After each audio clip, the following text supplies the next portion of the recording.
अवंतिका श्रीवास्तव, छत्तीसगढ़ की तमाम बड़ी खबरें आपके साथ साझा करेंगे। और सबसे पहले धमतरी से एक बड़ी खबर, जिला अस्पताल के सामने चाकूबाजी हुई है। चाकूबाजी में 2 लोग घायल हो चुके हैं।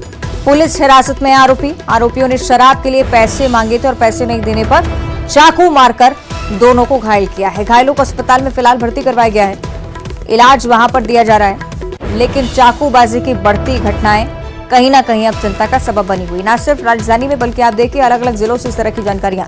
एक बार फिर से धमतरी में चाकूबाजी हुई है।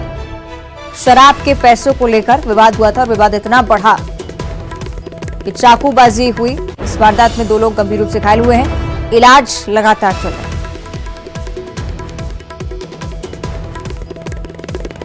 धमतरी की बात करें, जिला अस्पताल के ठीक सामने चाकूबाजी की वारदात, 2 लोग अभी भी इलाजरत। और इसी तरह की जानकारी आज रायपुर से भी सामने आई है। राजधानी में भी बदमाश बेखौफ हैं। रायपुर में सरेआम सड़क पर चाकूबाजी हुई, बदमाशों ने युवक को चाकू मारा। मामूली विवाद में यहां पर भी चाकूबाजी की सूचना। चाकूबाजी के बाद सभी आरोपी फरार हो गए। कोतवाली थाना क्षेत्र का ये पूरा मामला है। तस्वीरें हम आपको दिखा रहे हैं। ये कुछ तस्वीरें जिनके आधार पर पुलिस आरोपियों की तलाश कर रही है। राजधानी रायपुर की ये तस्वीरें हैं। मामूली से विवाद को लेकर पहले मारपीट और उसके बाद चाकू निकालकर युवक को घायल कर दिया। और दुर्ग से भी ठीक इसी तरह की जानकारी, चाकू से गोदकर युवक की हत्या कर दी गई। आपसी विवाद में युवक की हत्या हुई है। 3 आरोपियों ने वारदात को अंजाम दिया है। कुम्हारी क्षेत्र के शोहरा गांव की पूरी घटना, पुलिस ने 3 लोगों को पकड़ा है, पूछताछ उनसे की जा रही है। कुम्हारी थाना क्षेत्र का यह पूरा मामला, चाकू से गोदकर युवक को मौत के घाट उतार दिया। और छत्तीसगढ़ में बढ़ती हुई चाकूबाजी की घटनाओं को लेकर विपक्ष भी हमलावर है। सरकार पर निशाना साधा। नेता प्रतिपक्ष नारायण चंदेल की तरफ से बयान, अपराधगढ़ में बदल रहा है छत्तीसगढ़। उनकी तरफ से कहा गया है कि अपराधियों में कोई खौफ नहीं है।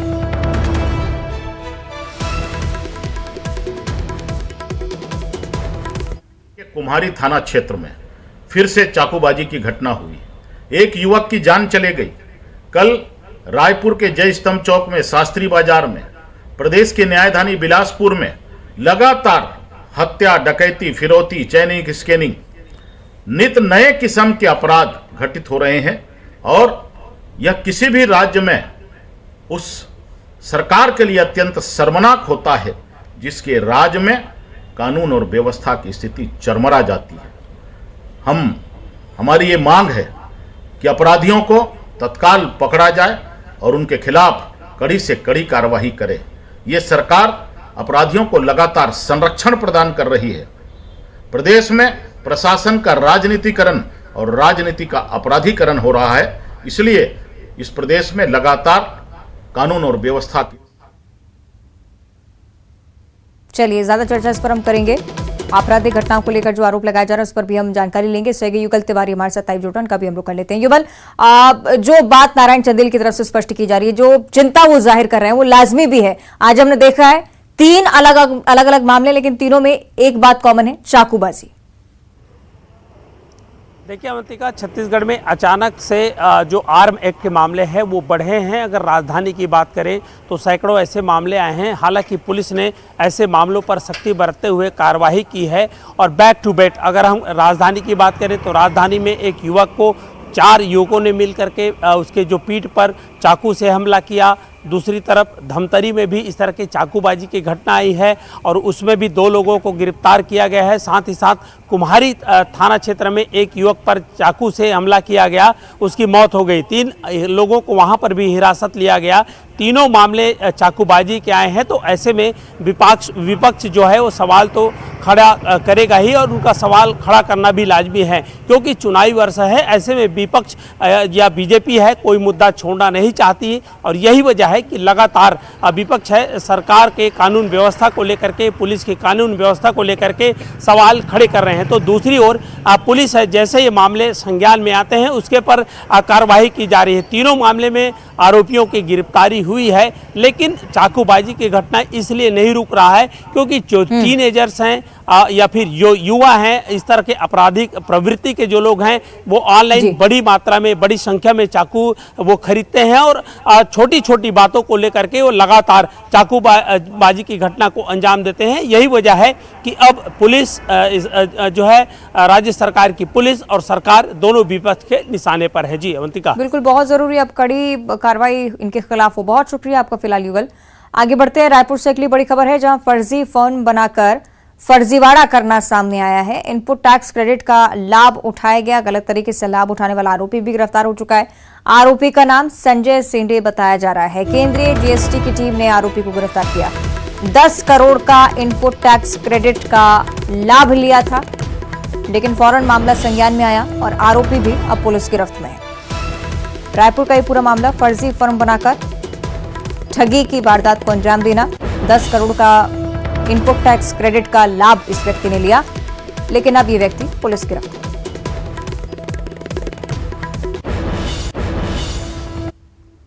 बिलासपुर से अगली बड़ी खबर है जहां गुरु घासीदास विश्वविद्यालय में हड़कंप की स्थिति देखने को मिली है। छात्र छात्राओं को सोशल मीडिया ग्रुप में जोड़ने पर हड़कंप मचाया, छात्राओं ने भी इसका विरोध दर्ज करवाया। केरल के छात्र छात्राओं को बिना परमिशन मुस्लिम स्टूडेंट फेडरेशन के ग्रुप में जोड़ा गया है और ये करतूत जब सामने आई तो उसके बाद बवाल की स्थिति बनी। एमएसएफ को पॉलिटिकल पार्टी बताकर मलयाली फोरम केरल के छात्र छात्राओं को टारगेट किया गया। कुलपति ने मामले की जांच के लिए कमेटी भी बनाई है। 3 मेंबर की कमेटी अब इस मामले की जांच में जुटी हुई है।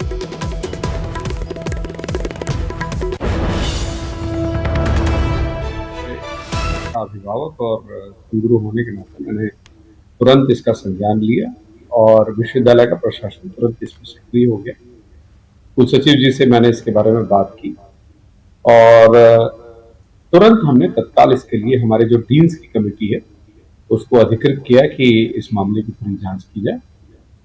कल यानी परसों रात को 10:30 बजे ये घटना मेरे पास आई, विश्वविद्यालय तुरंत सक्रिय हो गया और दूसरे दिन करीब 11 बजे डीन्स की बैठक प्रातः काल में बैठ गई और विश्वविद्यालय का लोगो वगैरह जहां इस्तेमाल किया गया है उसको लेकर के हमने संज्ञान में लिया और जिन बच्चों का नाम दिया गया है उसमें उनसे बातचीत की जा रही है कि वास्तविकता क्या है, पूरी इंक्वायरी की जा रही है। क्योंकि प्रथम दृष्टया जो चीजें हैं उस पर अलग प्रकार के कंक्लूजन आते हैं, मगर जब तक कि पूरा इन्वेस्टिगेशन न कर लिया जाए उस पर कोई अंतिम निर्णय नहीं आ सकता।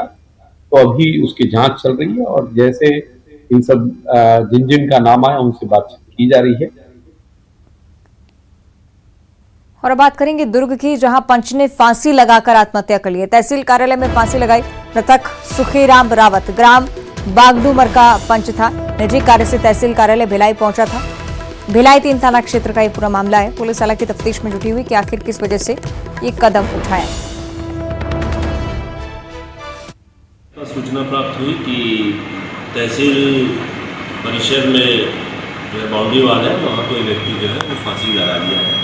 सूचना की तस्दीक है तो जो है मौके पर गए, जहाँ पर मृतक का तस्दीक सुखीराम रावत पिता सावंत रावत उम्र 32 वर्ष जो कि बागडूमर थाना नंदनी के रहने वाला है इसके रूप में हुई है। शव को पंचनामा उपरांत जो है पोस्टमार्टम के लिए भेजा गया है। बाद में जांच में जो भी तथ्य सामने आएंगे उसके बारे में बताया जाएगा। महासमुंद से अगली बड़ी खबर, गांजा तस्करों पर पुलिस ने बड़ी कार्रवाई की है। 50 लाख का 200 किलो गांजा बरामद किया जा चुका है। एक अंतर्राज्यीय गांजा तस्कर भी पुलिस के हत्थे चढ़ा है। ओडिशा से गांजे की तस्करी की जा रही थी। महाराष्ट्र में गांजे को खपाने की तैयारी थी, लेकिन अब पुलिस के लिए बड़ी सफलता, एक अंतर्राज्यीय तस्कर को भी पुलिस ने पकड़ लिया है। रेटी खोल नाके पर हमारे यहाँ सतत चेकिंग जारी थी। उसी चेकिंग के दौरान एक होंडा सिटी कार जो कि MH पासिंग है जिसको रोका गया और आरोपी जो था लड़खड़ाने लगा तो उसको फिर पूछताछ की गई तो और उसकी डिग्गी खोल के दी गई तो पूरी गाड़ी में करीब 200 किलो गांजे के पैकेट छुपा के रखे हुए था, जिसे मौके पर ही गिरफ्तार किया गया और नारकोटिक एक्ट के तहत इस पर कार्रवाई की गई। कहाँ से लेकर आ रहा था? ये उड़ीसा से गांजा लेकर जा रहा था और महाराष्ट्र लेके जा रहा था। इसको और अब रायपुर से इस वक्त एक बड़ी खबर। प्रदेश के 22 नर्सिंग कॉलेजों पर लाखों का जुर्माना लगा है। सीजीएनआरसी ने जुर्माना ठोका है। 6 साल बाद भी नर्सिंग कॉलेज अपना भवन नहीं बनवा पाए। नर्सिंग कॉलेज नियम के तहत जुर्माना लगाया गया है। आयुष विश्वविद्यालय ने 124 मान्यता प्राप्त कॉलेजों की सूची जारी की है, जिनके खिलाफ ये कड़ी कार्रवाई हुई है। लाखों का जुर्माना नर्सिंग कॉलेजों से अब वसूला जाएगा।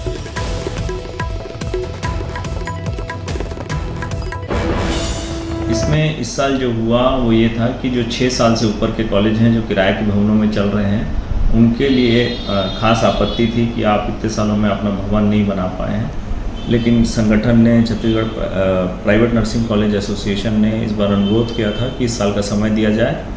इस साल के बाद सारे जो नर्सिंग कॉलेज हैं वो अपने तय मानकों के हिसाब से अपनी इंफ्रास्ट्रक्चर को ठीक कर लेंगे, तो हमारी मांगों को छत्तीसगढ़ नर्सेज रजिस्ट्रेशन काउंसिल और आयुष विश्वविद्यालय ने मान के सारे कॉलेज। जशपुर से अगली बड़ी खबर, जहां अस्पताल के टॉयलेट में शव पाया गया है। जिला अस्पताल में नवजात का शव मिला है। नवजात का शव मिलने से अस्पताल में भी सनसनी फैली हुई है। सीसीटीवी की जांच के बाद मामले का खुलासा होने की उम्मीद। सिटी कोतवाली पुलिस मामले की जांच में जुट गई है। जशपुर का यह पूरा मामला, टॉयलेट में नवजात का शव मिलने से हड़कंप की स्थिति है। अस्पताल प्रबंधन को भी इस बारे में अभी तक जानकारी नहीं है। हालांकि पुलिस की जांच के बाद मामला स्पष्ट हो पाएगा। भिलाई से अगली बड़ी खबर, आज और कल पानी की किल्लत का सामना लोगों को करना पड़ेगा। पानी की सप्लाई अभी भी ठप पर है और आने वाले समय में भी सुधार कार्य कब तक पूरा होगा, इस बारे में जानकारी नहीं है। राइजिंग पाइपलाइन में लीकेज की समस्या, 77 MLD फिल्टर प्लांट शटडाउन। कल भी पानी की सप्लाई नहीं होगी। टैंकरों के जरिए पानी की सप्लाई का दावा निगम का।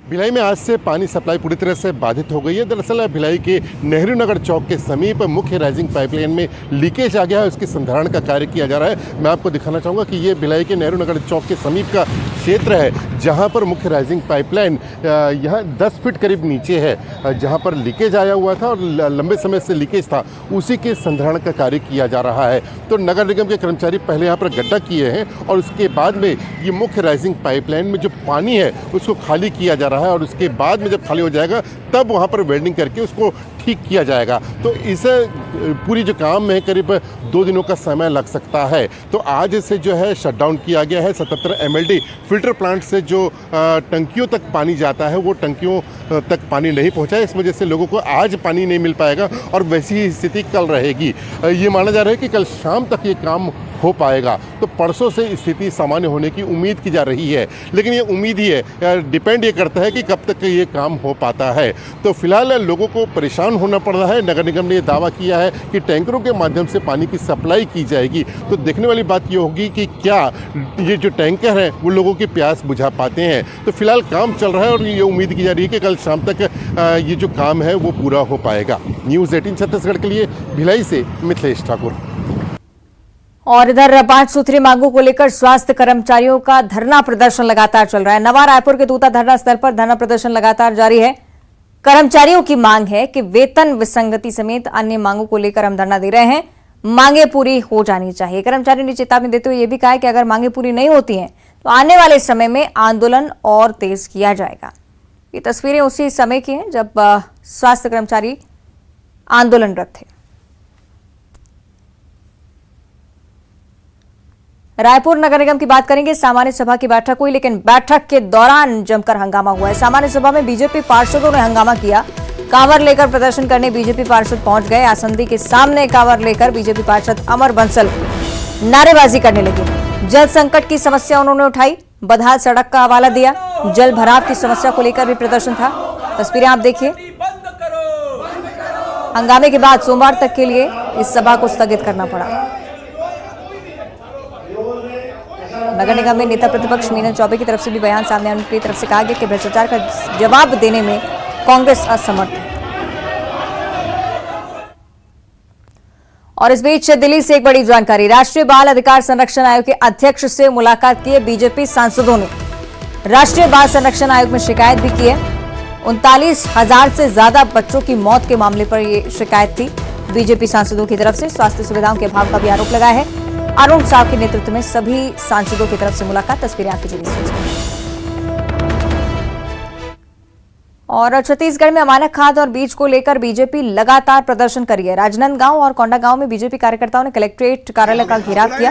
दो अलग अलग जिलों की तस्वीरें हम आपको दिखा रहे हैं। एक तरफ राजनांदगांव का ये नजारा देखिए और दूसरी तरफ कोंडागांव। प्रदर्शन की स्थिति दोनों ही जगहों पर। बीजेपी कार्यकर्ताओं ने बैरिकेडिंग तोड़कर खाद फेंकने की कोशिश की।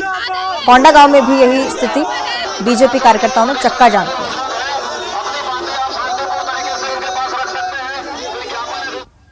और छत्तीसगढ़ की सियासत से जुड़ी एक और बड़ी जानकारी, विधानसभा चुनाव की तैयारियों को लेकर कांग्रेस का संकल्प शिविर आज से शुरू हो चुका है। रायपुर पश्चिम विधानसभा क्षेत्र से कांग्रेस ने संकल्प शिविर का आगाज किया, जिसमें मुख्यमंत्री भूपेश बघेल समेत पीसीसी प्रभारी कुमारी शैलजा मौजूद रहीं। प्रदेश अध्यक्ष दीपक बैज पहुंचे, स्थानीय विकास उपाध्यक्ष भी पहुंचे और बड़ी संख्या में कांग्रेस के कार्यकर्ता लोग शामिल हुए। संकल्प शिविर के जरिए आगामी रणनीति को लेकर चर्चा की।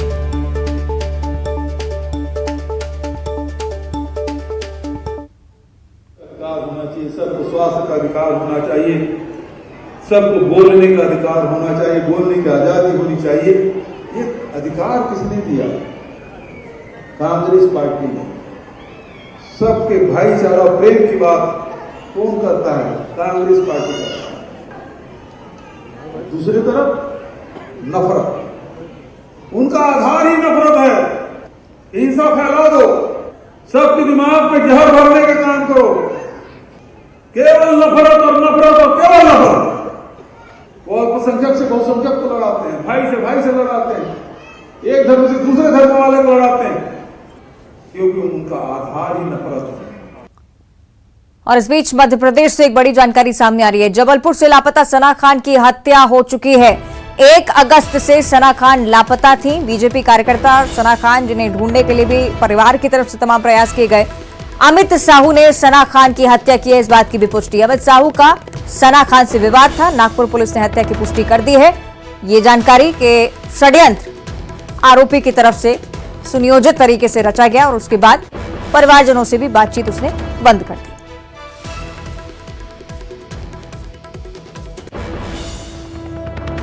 और अब 25 सेकंड में खबर।